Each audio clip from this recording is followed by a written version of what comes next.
Tuta lang daw ng China si Digong, kaya pinagsisihan niya nga raw. Hoy, imbis magmarunong, magmasid ka sa galaw. Duterte, tuta ng singkit! O sige na, edi wow, basta pag binomba kayo ng incheck, huwag kayong lilipat ng Davao. Pang-ina, ganito yung mga kuda ng kuda sa internet no? Pag nagkagera, kanya-kanyang tago yung mga putang ina. Ikaw na pumuntang China, gamitin mo yung therapy session, tingnan natin kung tatalab yan sa mga missile nila. Gago! Ilan ko? Duterte, DDS daw, Davao Death Squad. I don't know. Di kita masasagot sa ganung paksa na yung krimen sa ganung paraan napupuksa. Pero kung totoo man, ba't ako magre-reklamo sa ganung banda? Parang kinukompliment mo lang na DDS ang dailan, but safest city kami sa buong bansa. Tangina mo.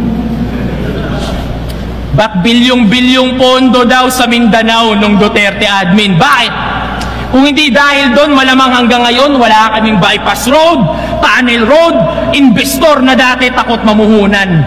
Naririnig mo lang kasi yung putukan, pero bingi-bingihan pagdating sa pinaghuhugutan. Napukusan ng yung Mindanao ng isang termino. Isang termino! Tingin mo na agad sukdulan? Pangungurakot ba talaga yung kinagagalit mo? O sanay ka lang na kayo yung mas natututukan? Ano?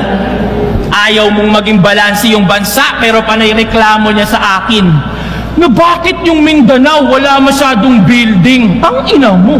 Tinuturing na food basket yun sa atin. Preskong prutas, murang bigas, karamihan doon nang gagaling. Sa bakod namin tinatanim, pero nasa mesa nyo yung pagkain. Ano? Ilan to? Dahil lang sa personal ng motibo kung saan na napupunta? Gusto mong punuin ang building yon? Bakit? Handa ka bang magutom ka? Sinabihan mo daw yung mga tropa mo wag mag-react sa rounds ko? Sige! Gaga! Maaaring lamangan mo ko sa ingay, pero sa isip, asa! Lagyan mo man ng silencer, aking matitinding bara, mapipigilan mo lang yung tunog, pero hindi yung bala!